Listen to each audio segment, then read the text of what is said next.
Welcome to the Grappling Rewind Podcast. Welcome to this week on the Grappling Rewind Podcast. I'm your host, Maine, joined as always by Josh. This week on the show, we're going to run through a little bit of news. We're going to talk Sumo. We are going to talk Fight to Win Pro 75 in Scottsdale, Arizona, as well as Rise Championship 4. So, Josh, how's your week been? Kind of crazy, kind of busy, kind of wild. I don't know. So the huge, basically?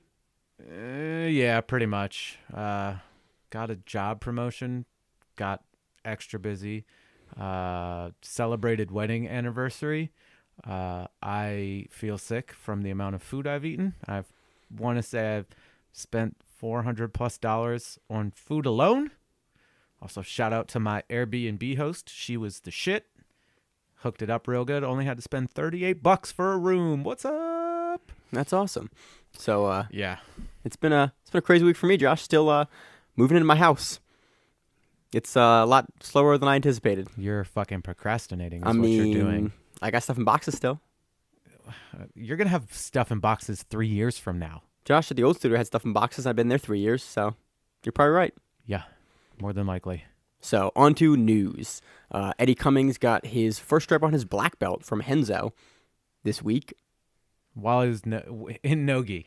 In no gi, which was kind of funny. Not wearing the gi. He went straight Eddie Bravo style and was like, here, I'm putting a stripe on your belt that you're not wearing right now. But it was funny because you saw Henzo like take out a new black belt and take the little, what are those little white like paper strips on them that keep it together? He took that off and put it on him again and put the stripe on it. It made me laugh. I was like, oh, we're going straight 10th Planet on this, aren't we? Straight up. Another thing in news, which is exciting because we talk about it all the fucking time, and it's starting to come through a little bit. The female black belt division at Worlds in total has 57 competitors. There are some divisions with 10, 11, 12, 13 competitors. Shit's getting popular. Ladies are jumping in these divisions. That's what the fuck it's all about. And when we're recording this Sunday night, division, I don't think registration is closed yet. I think it's got a couple more days. Tomorrow. So you may even get additional black belts. Right now there's 57 or so. Yeah. Recorded Flow Grappling put out a cool article basically showing all the females that are registered for the Worlds, how the divisions look. It was cool. It was pretty much lifted off of a Reddit post, which made me kind of laugh. What isn't lifted off of a Reddit or a 4chan post nowadays? Dude, not a whole lot. Exactly. So Reddit was where the news gets reported. Yeah, for the most part. But again, 57 female black belts. Awesome. Like, you can't be upset about that. There's larger divisions. I'm pretty sure these women are like, well, some of them might be like, fuck, I can't just win a match. Better question is, do the female black belts also have to have 50 points, or is that just a male black belt requirement? I don't know if that's a female requirement. I think as a black belt, you have to... So it's a requirement across the board, male and female? I believe so. I mean, it's the same... I'll have to look into it, and we'll, correct ourselves on the following week when we do our Worlds breakdown. Probably not, Josh.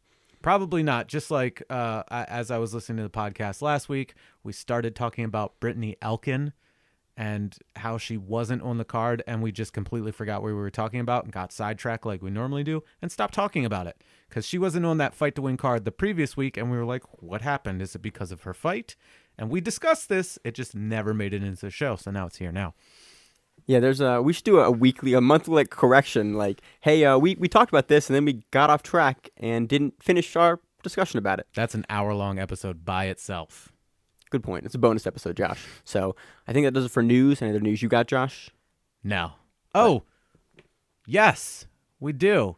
The dates for Fight to Win Pro Baltimore, Fight to Win Pro 80 in Baltimore, July 14th. These motherfuckers are throwing their names in the hat there, saying, "Hey, pick me." Josh pointed at himself and to myself when he said these motherfuckers. In case you couldn't see because this is not a video podcast. No shit, it's not a video podcast. Come on, dog. They know we're talking about us. We're 30 episodes in. We're almost 30, but we're self-centered as fuck. You're not wrong. So I was talking about self-centered shit. What weight class you going this time? 185. So you're not going to 75? No. Dude, you looked like a dried raisin last time. My mom dropped off my kids after having them for a day, and She goes, hey, are you doing one of those things again? I was like, what things? She was like, the thing where you were close to my house. I was like, oh, fight to win? She goes, yeah. Are you going to do that so you don't, get fat again? And I laughed.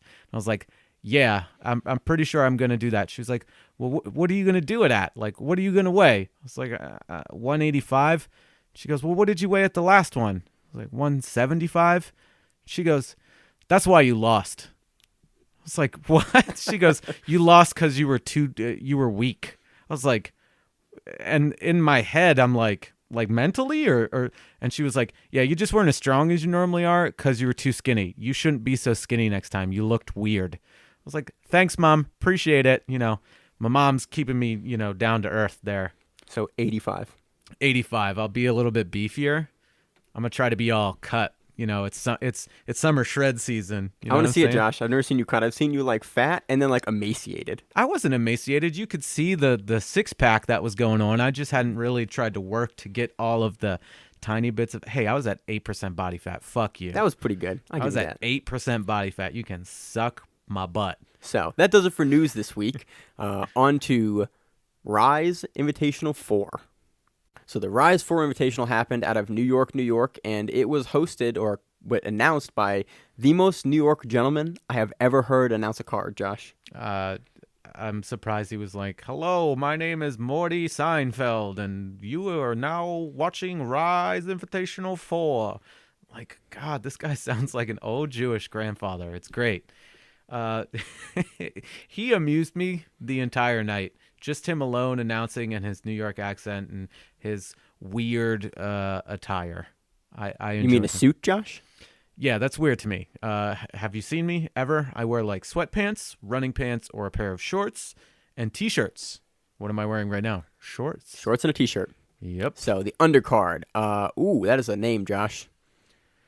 Chakra Adashov versus Chris Hansen.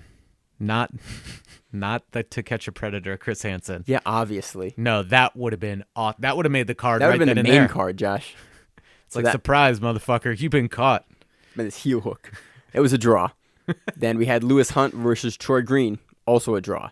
Lauren Fish versus Tanisha Tennant, a draw. Danny Ramirez versus Sean Larkin, a draw. Andy Serganoff versus Steve Lee. What is that word? Andy Segovia versus Steve Lee, a draw. Faradun Mastalev versus John Potts, draw. So at this point, I think we're about an hour and a half or an hour or so into the card, and I've gone. I'm losing my mind. There has been a number of draws. The undercard, I think, was a lot of like local MMA fighters, amateur MMA fighters, and kickboxers, which I didn't quite understand. They needed to make a card, dog. I get it. You're in New York, one of the most populous areas in the East Coast for grapplers. Don't get me wrong, some of the matches were good. It was just there wasn't a lot of subs, especially given that time frame for the undercard. 6 minutes. It's kind of hard to sub somebody with nothing else. They also didn't want to still be recording the matches right now.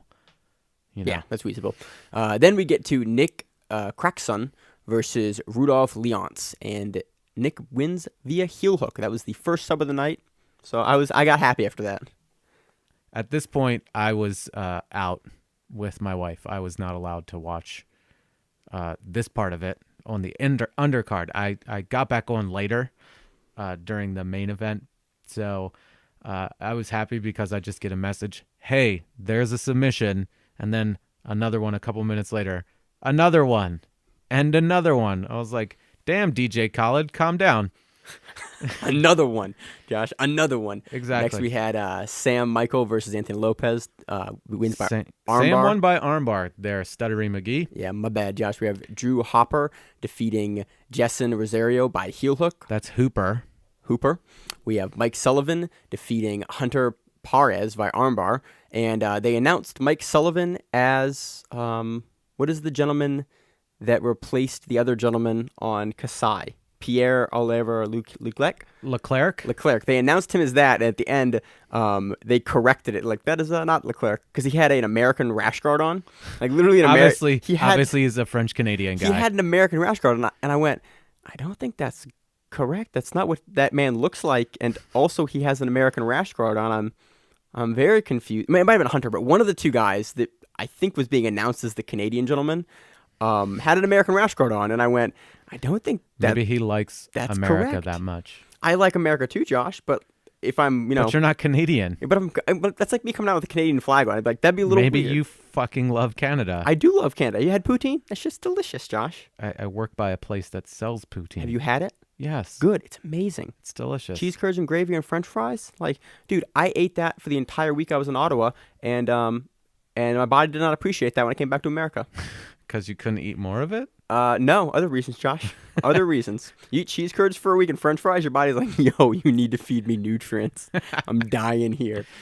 But back to it. back to Vincent jiu-jitsu. Morrow versus Adam Colorado, draw. Dan Hernandez versus Alex Namath, draw. Ryan Biting Cap versus Jacob Pressman, draw. Tyrone Garcia versus Nick Agulo, draw. Zach Maslany versus Mario Hernandez, draw. Van Flores versus Carlos Rosado, draw. And finally, to finish up the undercard, they were like, let's do a submission. Stanley Rosa versus Marvin Lee. Stanley won by armbar. There were a lot of draws. There wasn't a lot of time to work. Doesn't mean they're bad matches. There were just a lot of draws. Just means there's a lot of draws. I didn't look at the submission percentage for this card like we usually do, but there were hella draws. And again, I'm so used to fight to win. I'd finish a match, oh, that guy won, and it'd be like draw, and they'd both get a little medal, and I went, oh, that's weird. Like they both Don't give them a medal. neither win. It was weird. They both got a medal when they went to Don't give draw. them a medal. That's like being happy in IBJJF when you take third out of 3 people. It's like you got it. Like they had to give it to you. They can't not give it to you. I don't think I've ever gotten a lose medal. Oh, I have. Well, I'm in always like the divisions with hella guys. Oh, I have. And I normally throw them away or give them to kids where I'm like, here, little kid, do you want this sadness?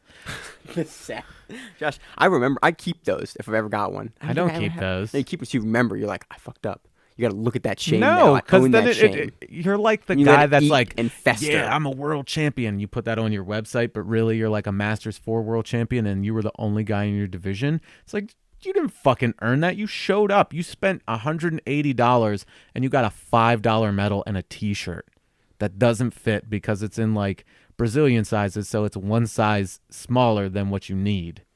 How do you feel about participation medals, Josh? Don't like them? Don't like them. So that was the undercard. Again, some good matches on the undercard.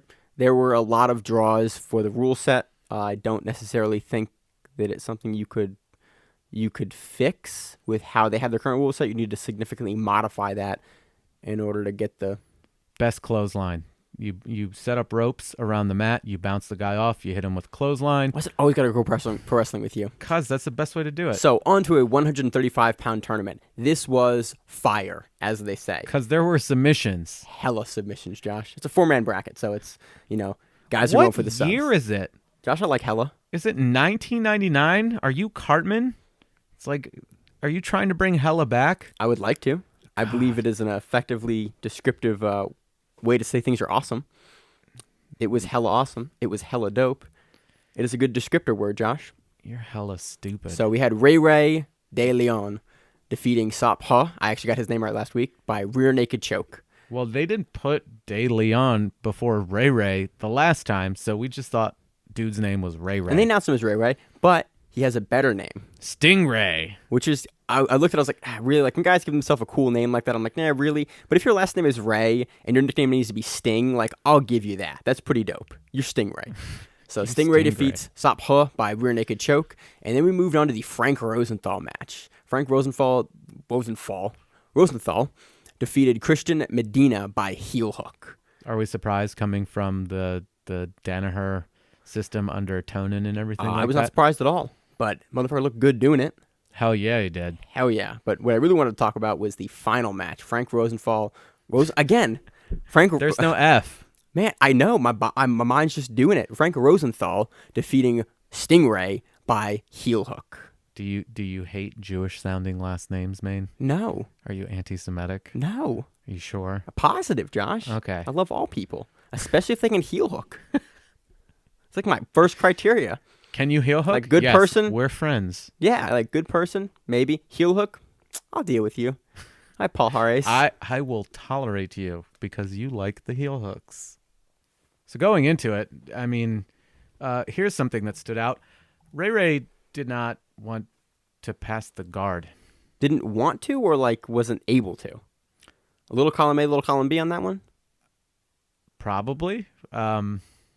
He was The having more a really... that I think about it, the smaller 10th Planet guys, you don't see them passing too often. I'm not saying that they can't, but you just don't see it a ton. Yeah, you just don't see it a lot. Like they'll fall to their back and give up the sweep to try to work. and that's kind of their what game. that's kind of what their system is based on. Their system's not really based on points; it's based on the submission only movement in quotes there, so that they make the guy come up and then have to pass their guard or get into their entanglements and whatever they're trying to do. That is kind of more of the 10th Planet system currently, but I think that's what we saw with Rayway. But when Frank wouldn't come up and Rayway was kind of forced to pass the guard, Or he would just come up and sort of either seed the sweep or step over to the side trying to go into a leg entanglement and then giving up the position. And I like that they have a quote unquote submission only mentality. They don't. You have a timed mentality still. EBI rules. They've crafted their system. You have a 15-minute sub only. Like you have a 15-minute time limit sub wins the match. And then you have overtime.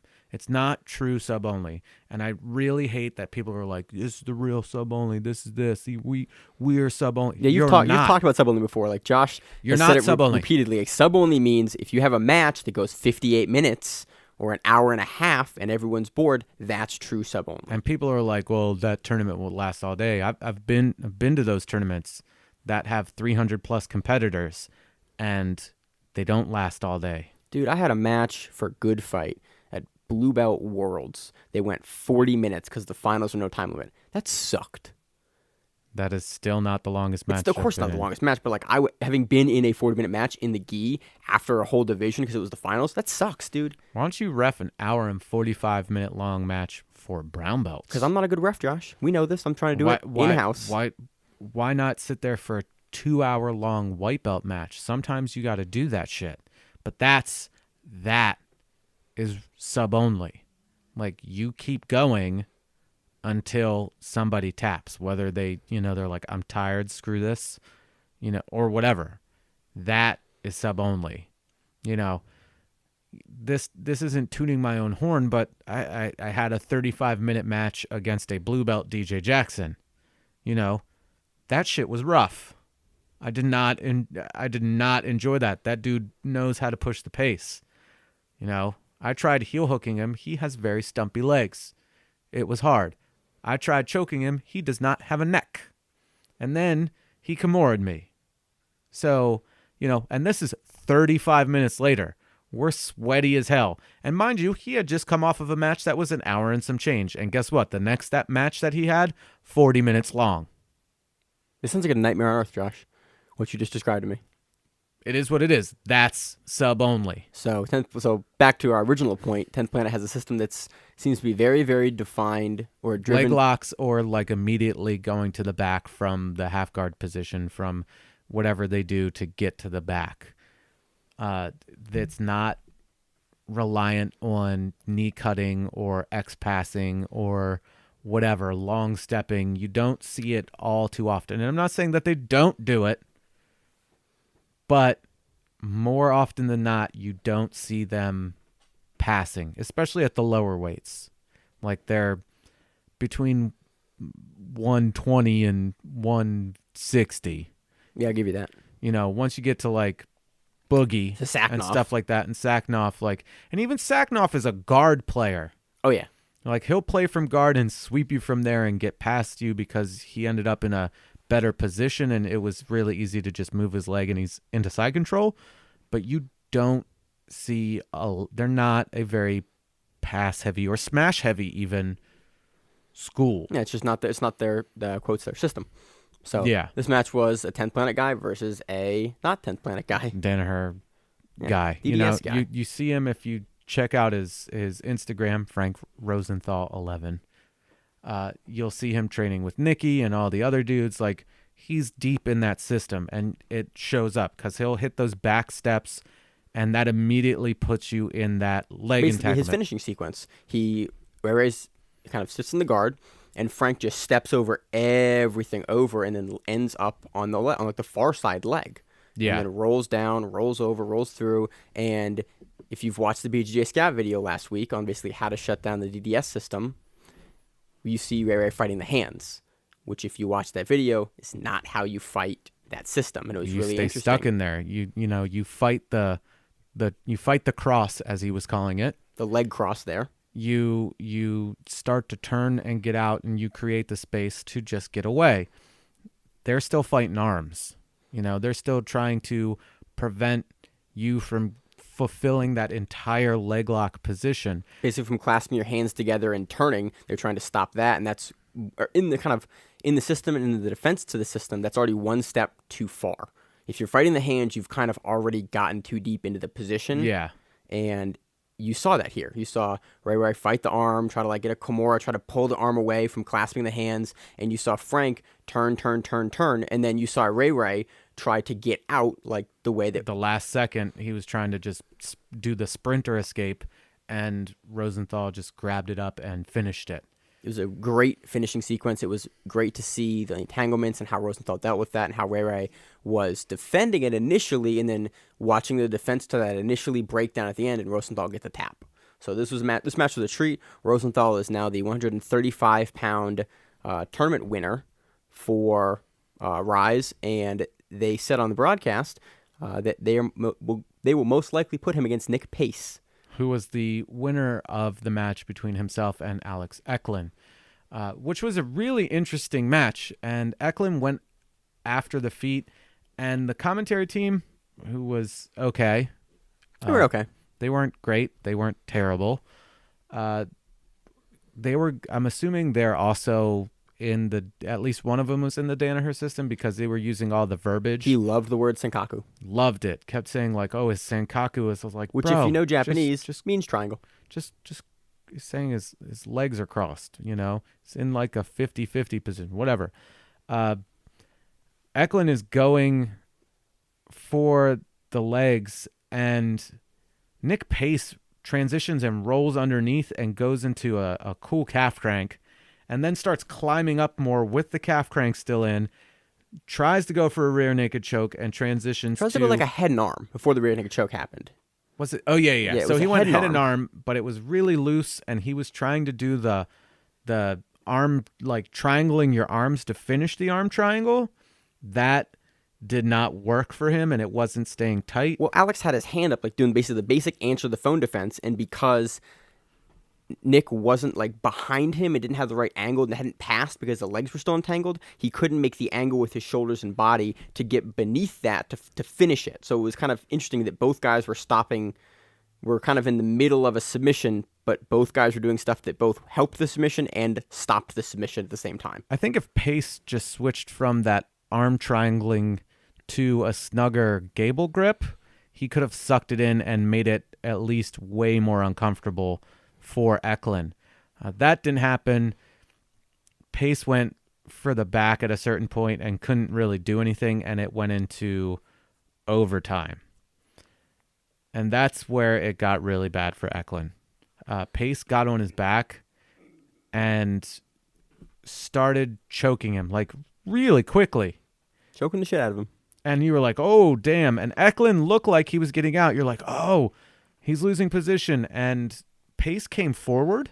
Pace did something with his hands that I thought was super cool. He maintained the rear naked choke grip, but he moved and reset his backhand. He was he had a grip that was behind the head, the standard you're gonna finish rear naked choke where you have the hand in front of the neck and the backhand is behind the head and you're pushing.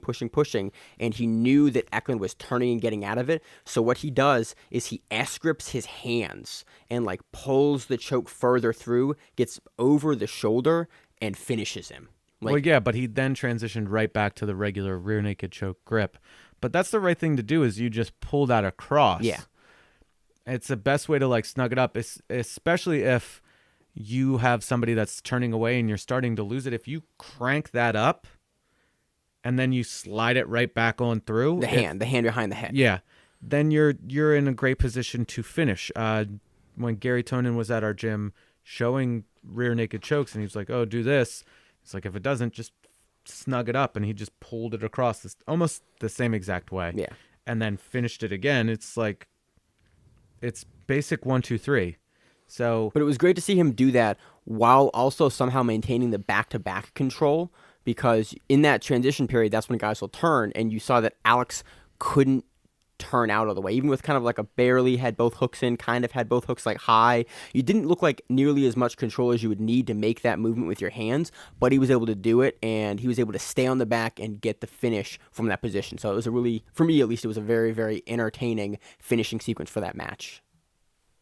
So before we cover the final fights of the card, final matches of the card, Mike El-Shamay defeated Taj Abdul Hakim by draw. he didn't defeat him if it was a draw. He didn't defeat him. He It draws was a draw. him.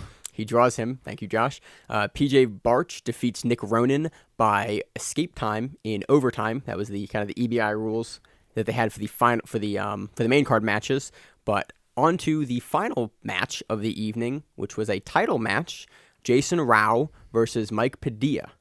Now, they had gone into explanation of Jason Rao winning the tournament, winning the super fight, and, he's the champion. He's now defending.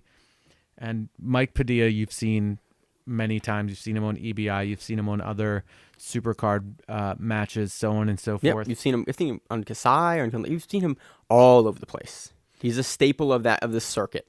Right. So, if you're not East Coast heavy, you might not know who Jason Rao is. But you should. Definitely. Padilla started coming in, went down, tried to fight the legs, and then started coming up and looking to pass the entire time. And then it didn't happen. Here comes Rao, tangles up the leg really quick, comes back around, and gets on the back. Now, if you've seen Jason Rao before, you know that this is what he does. And commentary made that abundantly clear. They're like, hey, if he's not ripping your leg off, he's on your back trying to choke the shit out of you. He has a body triangle, and he's trying to choke your back. And it was really cool to watch Jason Rao adjust the body triangle. And he did the same body triangle that we saw Lovato do to Spriggs? To Spriggs, yep. In Fight to Win match a couple months ago, something like that. Like a month and a half ago or so. Yep. And he did the inside body triangle. So he was on his back, but instead of putting the leg that he has triangled behind the knee, he put it cross-side behind the opposite knee. Right. He hit it in front on the inside. It still leaves you in danger of potentially like getting leg locked, but if you're really comfortable and you're not... And Jason obviously is. Yeah, you're not a baby about it either. It might be a little uncomfortable if the guy really hips into it. But at that point, it was all she wrote. He comes in, brings it across, gives it a little squeeze, and that's all it was. And gets the rear naked choke. So Jason Rao retains his Rise Championship title.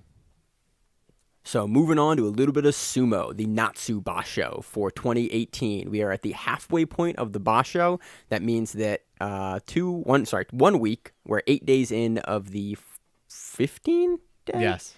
15-day tournament. Man, at this point, I should know more about sumo. 15? I was like, I think 14 or 15 days. 15 days. So we are the halfway point of the Basho, and some interesting things have happened to this Basho so far. Kakuryu, the Yokozuna, is 7-1. Hakaho, the West Yokozuna, is also 7-1. Kisino Sato has gone Kujo for the entire Basho, and Takuyasu is also at Ozeki gone Kujo. Kujo, Josh. Kujo. Did I say Kujo like the Stephen King book? Like the dog? My bad. Yes. Kujo. So, halfway point. Shit to talk about. We brought up that Abi was ranked very high and that he was going to have to run into the Yokozunas, the Ozekis, the Sekewake, the Komusubi, all the, Sanyaku. The heavy not hitters. Sanyaku, the top 3 division. That's what that's called. You're welcome.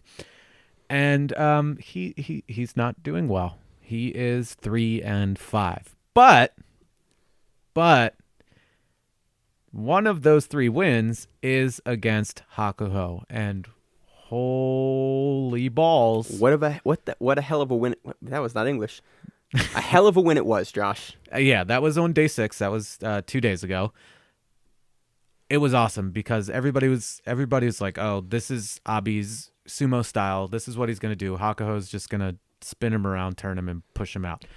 he came out with a head full of steam, smashed into Hakuho, started pushing, and then just ran him out. Like quick. Like there was not a whole lot of he just push out. And It was the crowd, as they say, the crowd went wild. And they did something that Josh had to explain to me. All of a sudden, they started throwing their seated pillows into the ring and just everywhere, just windmilling them. And if you can find the video, look up Abi versus Hakuho, and you can watch the match because it's a fun match. You don't have to look it up. It's really easy. Go to Jason's All Sumo channel or Kenta Mayama's channel, and it's on there, normally closer to the end of the whole video, or, it's obviously named Abi versus Hakuho. But I call it Purple Rain. Other people I've heard call it Purple Rain too, because the seat cushions are purple. And it's a big deal when a non-Yokozuna beats a Yokozuna. So this is like, here's the sign of respect. Here's this is an awesome moment that's happening because you just beat a grand champion. You are not that person. And these pillows just come raining down. And you hear the announcer going, and he's saying it in Japanese, please don't throw your pillows in the ring. Nobody listens because it's just pillows everywhere. It is a 16-year-old slumber party in there, essentially. I mean, they are just flying, and you see all the little ushers. They're already picking them up and everything like that, because the ring is also a holy place. There was something in the news a couple of weeks back, actually, about sumo, how a woman came onto the ring and was giving someone CPR, and they were getting this woman off the ring. They were like, no, get off the ring. She was like, this guy's dying. And they were like, no, just get off the ring. Like, you're a woman. Get off the ring. And fortunately, the gentleman was saved. I believe he was the mayor of the town that it was for. But it took them a while to purify the ring again. So Josh put up little air quotey things with his hands there. Yeah, so that's baloney. Tradition. Anyway, so again, one of the, I want to say it's Nagoya, but it might be somewhere else, where they actually have the seat cushions bolted down to prevent that from happening. It's pretty awesome to see. If you've never seen it, you should definitely watch it. Yeah.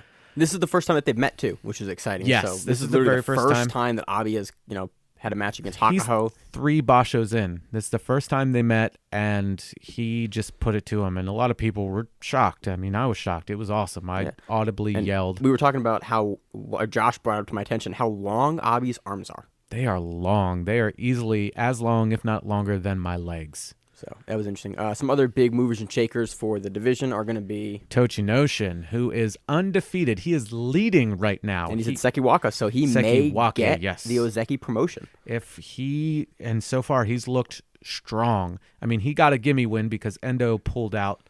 So that was yesterday. So he got the freebie on that one. He gets his Kachikoshi, his winning record today, by beating Ichinojo, the human mountain, as I like to call him. Old Tubby McCabbage Patch.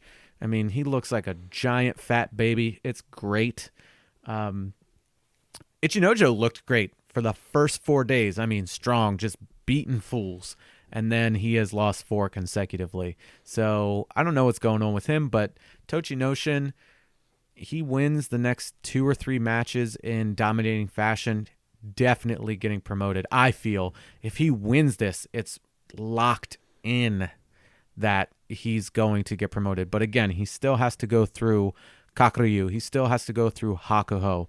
Goedo, the other Ozeki right now, not looking great at 3 and 5. He's really been shit in the bed too. There's high potential for him catching that Ozeki. He's got to win 2 more matches out of 8. I've also heard 3, like 11 wins. Either way, I mean, you've got X amount of days, but if you barely squeak them out, he might not get the promotion. They need to be strong. Okay, so if he gets a couple more strong wins, he can move to Ozeki. He could, but the other thing is, like, he is going against... Oh, who is he going against tomorrow? I can't even remember. But the guy's not... I think it's Diamami at 3 and 5 as well. Magashira 11. Yeah, was it him? Either way, it's not, or maybe it's Tamawashi. It's somebody at a 3 and 5 record. They're not doing great. And it's not going to be enough where you're beating these guys that are on the slide. If he comes up and he smashes Kakaryu, or he, puts up a great fight against Hakuho and even loses that match, if he looks good and ends with, 11-4 record or whatever, I'm pretty sure he's going to nail it. A lot of people are speculating that he's already got in the bag. Some people are like, why can't he just go to Yokozuna? And there was a while, I want to say like 70-ish years ago, that happened to somebody. And so for sumo, you do not get promoted to Yokozuna Grand Champion unless you are Ozeki. And so nowadays in the modern era. In the modern era, but Tochinoshin is at Sekewake. And then you go from Sekewake to Ozeki, and then if at Ozeki you have a winning record for like one or two bashos, then especially for foreigners, you got to win 2 basho in a row.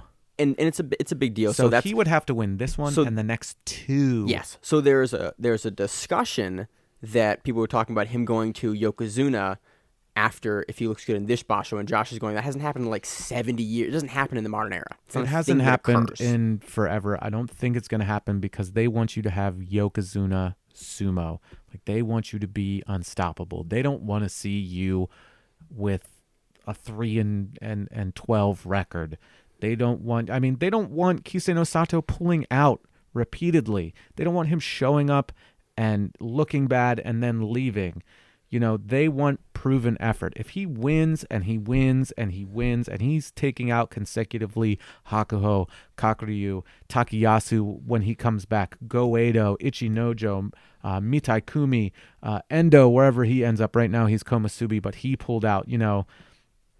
You're going against these guys. If you're beating these people consistently and you're coming in and just looking like a monster, then maybe you're in the talk. But he's not going to jump over Ozeki in a weak field right now. It's just not something that happens in the modern era. It's not going to happen. But I'm definitely still on that hype train. I'm hoping for that Ozeki promotion. That will be his highest rank to date in the 10+ years that he's been a sumo wrestler so far.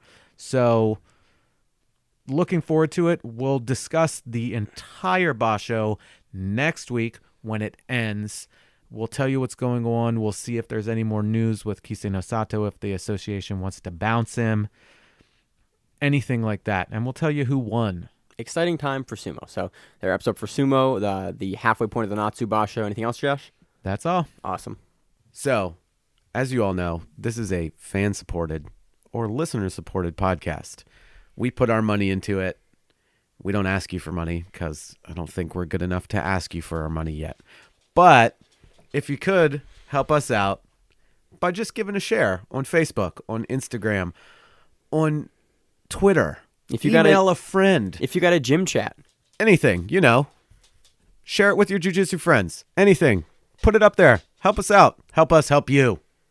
So on to our recap of Fight to Win Pro 75 in Scottsdale, Arizona. This event paid out a total of $25,924 in salaries and commissions and had a 57% submission rating.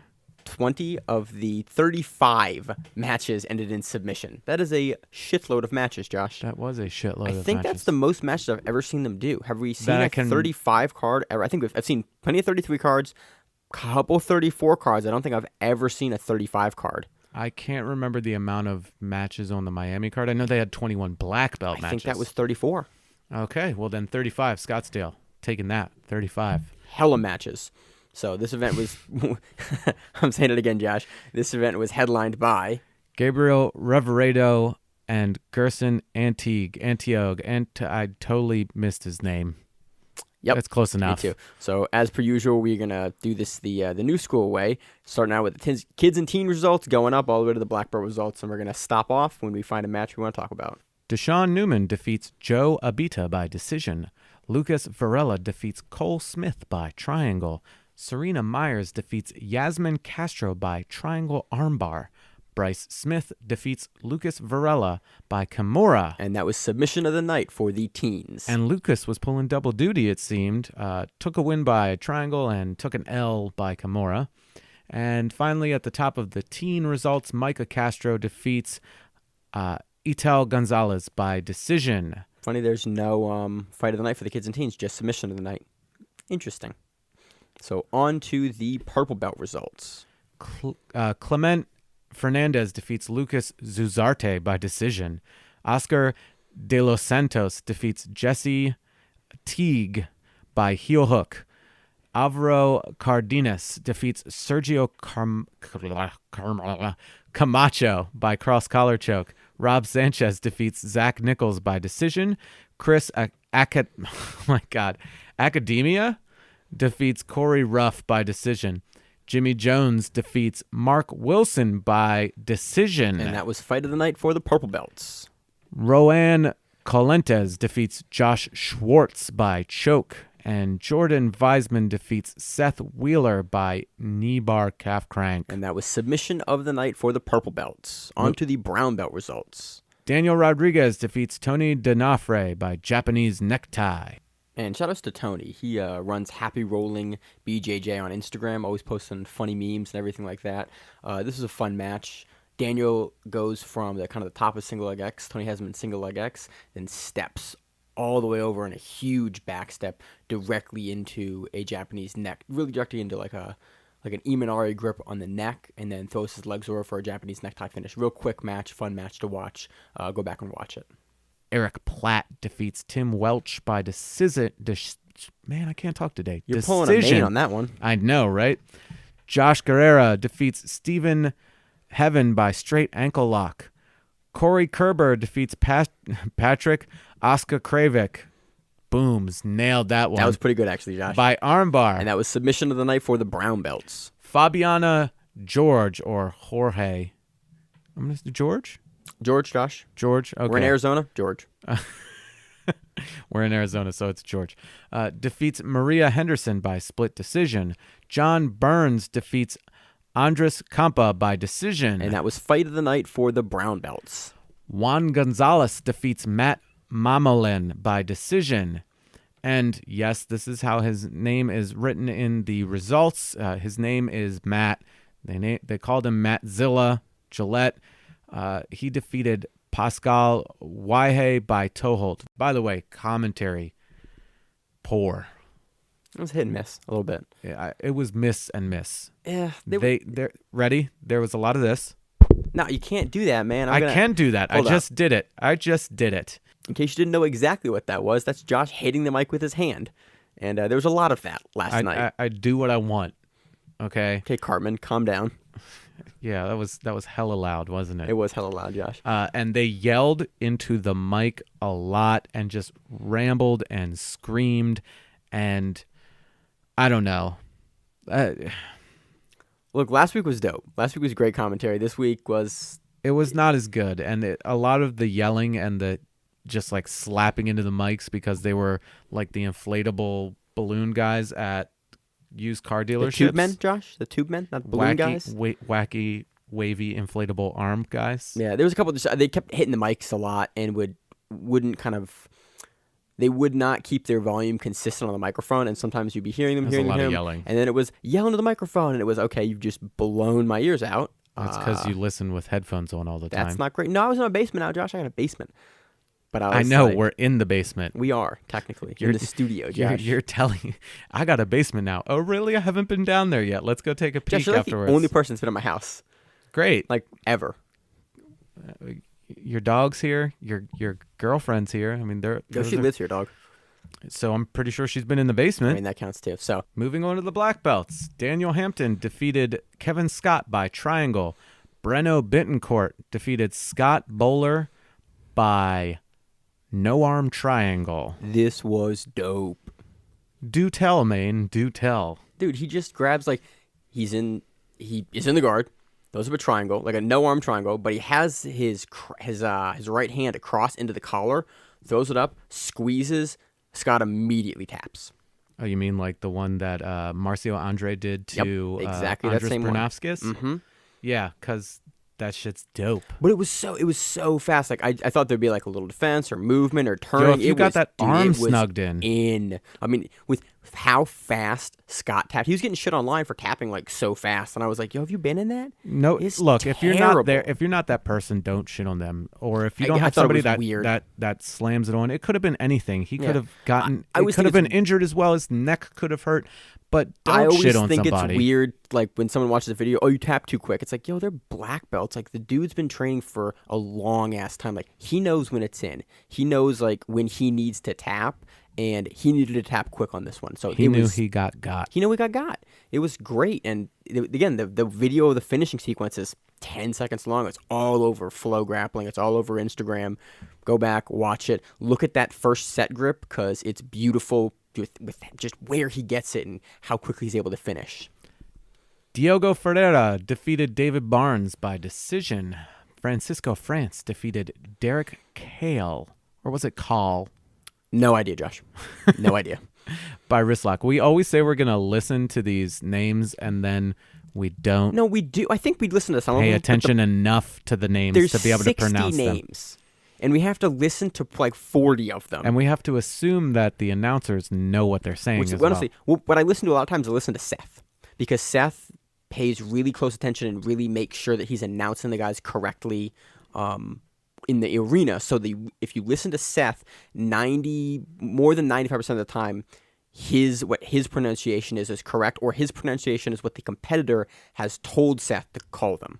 So it's pretty good. But yeah, I love wrist locks, man. Why would you ignore 0.5% of the body? I'm just saying. 0.25% of the body. 0.5%. There's a meme that's been going around that everyone's been sending me, which is why would you ignore 0.5% of the body? It's a picture of someone like snaking the hand like super hard, just crushing a wrist. Oh, wow. I love wrist locks, man. AJ Scales defeats Sal Flores by straight arm lock. Sergio Hernandez defeated John Van Buren by Kimura from the Sergio guard. That was submission of the night for the black belts. Issa Abel defeated Daniel Merkar by inside heel hook. Wait, you're just gonna gloss over the Sergio guard? I'm gonna gloss over it. I'm gonna gloss over it. And everybody's got something like, it's like, oh, here's from the Williams guard. Here's from this. And like half of them are the same. Williams guard is a legit thing though. But half of them are like the same thing. And it's just like somebody calls it this. And I'm pretty sure Sergio was like, yo, Seth, check this shit out. I call it the Sergio guard. I hit hot Kimuras from here all the time. I hit hot Kimuras from like, what is he dropping a mixtape? Exactly. No, I hit hot Kimuras from here. Exactly. And Seth was like, yo, you're right. That's just fire. If you hit that, I'm going to announce it. I'm going to say Kimura from Sergio guard. Oh, speaking of news, completely in the wrong section of the show, Seth Daniels put out his Twister instructional. Well, part of it. He put out the first part of the 4 moves that Seth Daniels does well. Dude, which is fucking hilarious that you're so self-deprecating about it. Oh my God. And also, my favorite thing, these moves work really great when you're bigger and stronger than your opponent. When you're big, I think it's bigger, stronger, and faster, something like that. Or no, bigger, stronger, and better. When you're bigger than your opponent, stronger than your opponent, and better than your opponent, these work really well. But I've not laughed so hard at an instructional in forever. So I'm gonna tell an anecdotal story about this. The day after Seth Daniels hit the Twister on Shoney Carter, I was at my gym instructing my students, and it was like they're in finals week, so we're kind of doing a bullshit class. I was like, hey, I want to work these couple things first, and then I'll teach like a real class, and I'll teach like Q&A, because there's only a couple of you here today, because most people are in finals. Like, we're going to do whatever you guys want to do today for jiu-jitsu, because it's the end of the year. We'll get real with it. I tried to hit the Twister, but the video wasn't up yet, so I couldn't figure out how Seth had transitioned into Shoney to get the Twister. Seth put that out like a couple days later, and I went, there it is. And immediately I started drilling it at the gym. I was like, oh, this is amazing. This is easy. This is completely different than I was trying to do it. So you're beating up a bunch of people that are smarter than you. Oh, yeah. With a move that you learned on the internet that you couldn't do 2 days previous. Yes, Josh. Yes. If you didn't pick this up before, by the way, Maine teaches at a college at their jiu-jitsu club. And if you know about Baltimore, then you know about Johns Hopkins. Or John Hopkins. John Hopkins. John. I always say Johns. I got shit for the first semester hard because I kept calling it John Hopkins. They're like, no, it's not John. It's Johns. I was like, all right, Johns. So, smart people go there. Very smart people, Josh. Very smart people. I went to state school, man. I say that all the time when they start telling me stuff. I'm like, I went to state school, man. Right. So, I mean, you're teaching really smart kids. Dude, incredibly smart. People that are just like, here, I'm going to do this and I'm going to become really important. And you're like, I'm going to take a nap in the sewers later. Basically, but it's cool. Like, you show them stuff, and they kind of like go, oh, I understand that. You're like, oh, that's awesome. I don't have to, like, show you 8 different ways. You just kind of got it initially. You just do it, and It's you listen. Great. They listen, and they're like, you tell them to drill a move. You can turn the lights off. They'll keep drilling that move to tell them to stop. It's great. They will drill shit, and like, we'll drill armbar for the next 35 minutes. They're like, okay, if you're doing that. Anyway, going So back I'm super to happy that Seth put that out onto the actual event again. back to it. John Cabay defeated Mike Berlacca by choke from the back. Santos Rivera defeated Benjamin Tapia by split decision. And that was fight of the night for the black belts.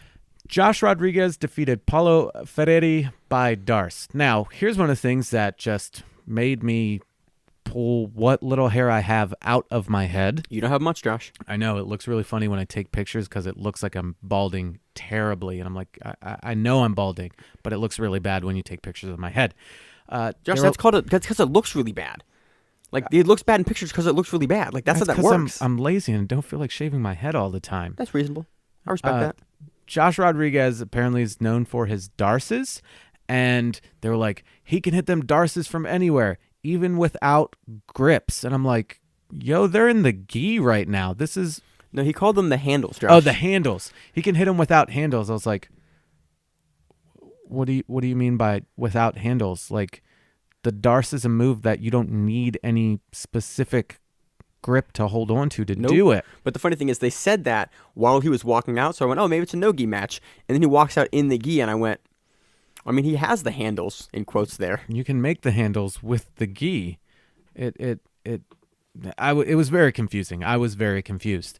Anyway, he pulled guard really quick. And then used the handles. He used the handles to sweep. He hit a sweep, pendulum sweep, came up and went back down and ended up in a sort of a worm, squid, whatever kind of guard has like a worm, like a lasso or worm. That has to do with the lapels in your feet, and he swept from there again.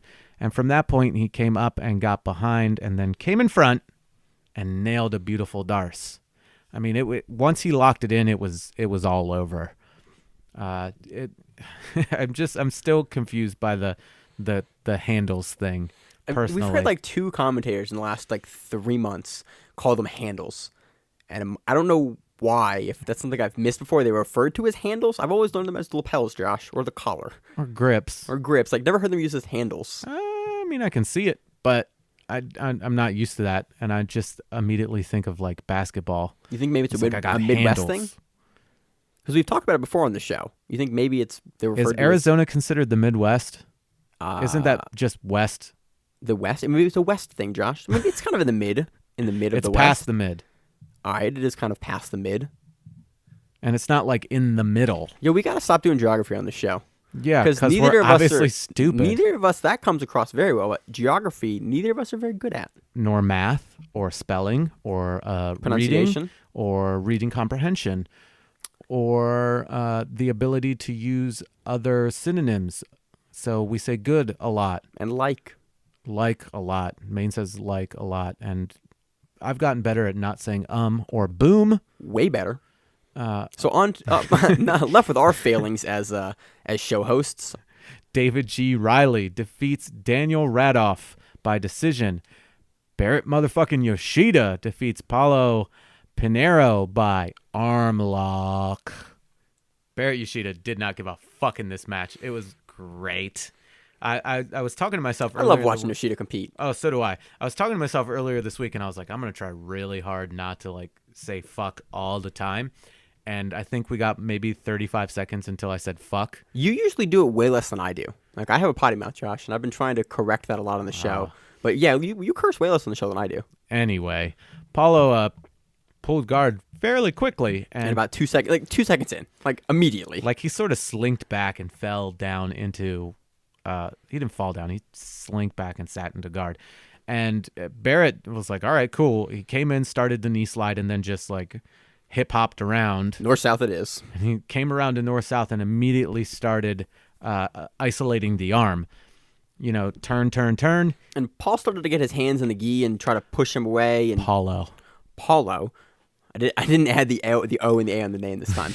He tried to get his feet into the gi, push Barrett away, but Barrett had the arm. It was completely isolated, and then Paulo sort of tried to wrap his legs around like it was in guard, but he wasn't creating any space or trying to pull the arm out, and it could have been the camera angle that we were watching. Are they both in white keys as well? He couldn't pull the arm away, or Barrett had it just trapped perfectly. I couldn't really see it because they just kept shooting on the back of Barrett, and eventually he just isolates it, pulls it back, and the arm it is. Yes, it is the arm. He pulls the arm back and finishes it. Now he holds onto it, and the announcers are like, "Yeah, that's a tap." And I was like, "I didn't see anything." And Barrett looks at the ref. Like, I didn't see shit either. So looks he at the keeps ref, pulling. looks at the guy, looks at the ref, stares at the ref, and like lets it go. Then the ref's like, "Oh, okay, yeah, that's it." Great match. Great to see Barrett always compete. He's like 700 years old. God damn it! I was gonna say like 600, and you. See, I went 100 more. I think he's in his late 30s, early 40s. He's been in jiu-jitsu a long time. Yeah. I love again watching his crucifix stuff and just all the things that he does, and he just competes everywhere. We see him on Fight to Win every month or so, every 2 months. Every couple of weeks. Whenever students ask, like, "Oh, is it legal to like push on the face?" and like I show them that one video of Barry Yoshida in the body triangle, and in the back crucifix, just crunching the guy's face with his forearm, trying to get the rear naked choking, and they go like, "Oh, is that legal?" I'm like, "Totally legal. It's in the rules. Totally fine. It's a dick move, but it's totally legal." It's not dick. I mean, you're trying to dig for it, and the guy. It's not wrong. Don't hide the choke with your face, because what's gonna happen? Barrett Yoshida is gonna try to open that shit like a fucking Mexican soda, and you're gonna get it. Yep. So I love watching Barry Yoshida compete. It'll be interesting to see if they put him up for the Masters title again, or just a regular old title. I don't care. Just have him in every title match. Everything like. Well, he was 3-3 going into this, so I don't know if he has enough points currently. Well, now he's 4-3 for a title. He's 4-3 now, but I don't know if he has enough points currently to compete for another title, given his record for Fight to Win Pro. Whatever. Again, I'm not certain about that. So on to the next match. Alexander Huddleston defeated Carlos Farias by decision, and the main event. Reveredo won a split decision. I don't versus Gerson. Yeah, I don't want to talk about this match. This is the first time in like the podcast history that I don't want to talk about this match. If you wanna know what happened in the match, full guard. That's what happened for 10 minutes. Full guard. It was. There's no other way to say than that this match was boring. Yeah, kind of like you don't want to be bad about it. And they're both competitors. They both came out and competed.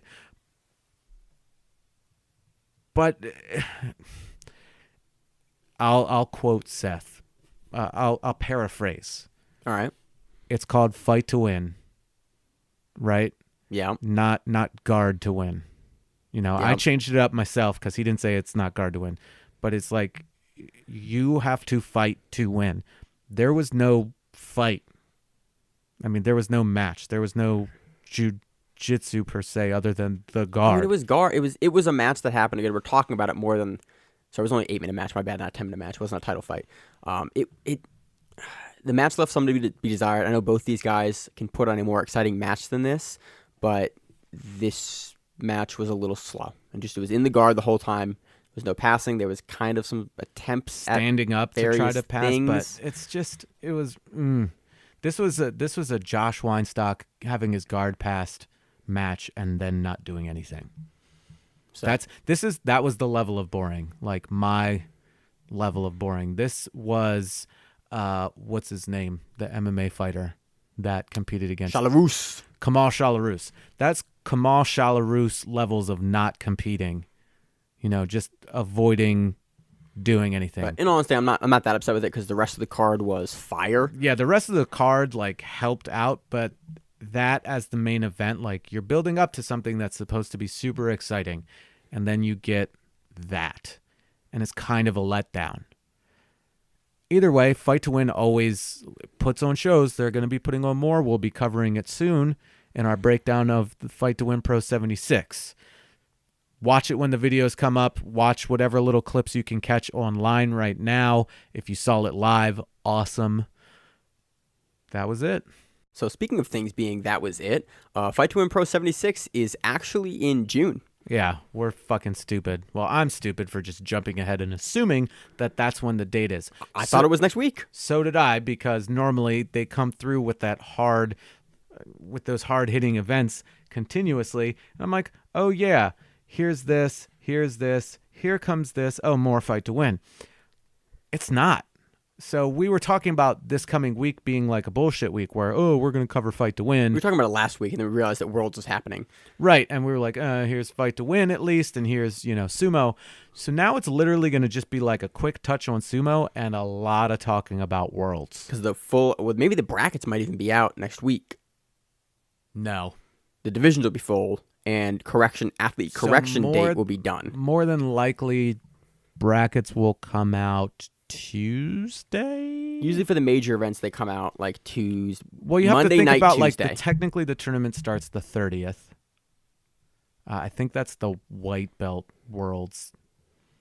Yeah, I believe so. And then everything else starts Thursday. So it's either going to come out Tuesday or Wednesday where you'll get those brackets. Maybe sooner. Maybe they'll release them early right after they close it up and figure everything out. But we probably, at the time of the next recording of the show, will not have brackets yet. We'll post random little Instagram videos and just be like, yo, this shit's fire. And, I'll be in the walk-in at work or, in our storage area or, occasionally at home.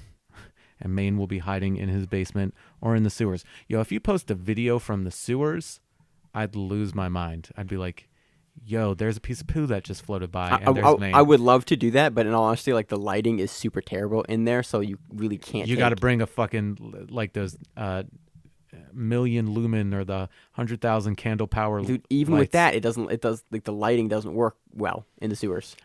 That's what makes it better. It'll look like Blair Witch. Like it already looks like Blair Witch, man. That's okay. So we'll make it look like Blair Witch. So we really got no previews for this week. Just Sumo. There's a bunch of cool stuff happening. Like the Worlds. But God, that's going to be intense. We have tentative plans to live stream the finals. And mind you, not actually show you the videos. You're going to see our faces and our dumb reactions. Because that would be illegal, Josh. Yes, it would, and would get sued really quick on that one. Or, whatever they do. I don't know. Flow Grappling's going to be like, we're going to sue you. And it's like, what are you going to take? I got no dollars, man. I got no dollars. You gonna take Maine's house? Yo, grappling. Yo, I spent I bought 2 gis this week, and I bought Grappler's Guy because it was $97 this week. Maine's really stretching. I spent we spent a lot of money on anniversary stuff. We spent like $100+ on brunch yesterday alone. We're saying if you're gonna sue us, you can't get blood from a stone. Just saying. I mean, you're not gonna get much. You can have my shitty car. I don't care. You can have my gis. They're covered in sweat. Yeah. So we're not going to do it. Take my kids. Whatever. Jesus, man. So we're not going to do anything illegal, but we will most likely be doing an alternate commentary to the finals of Worlds. If you'll you're see our in faces, we'll talk about Worlds. Talk about he just did that thing. Oh, you have mats. I just remembered you have mats. I do have mats, Josh. There's going to be some here's this move that's happening right here, and we're going to be talking, and it's going to look really awkward.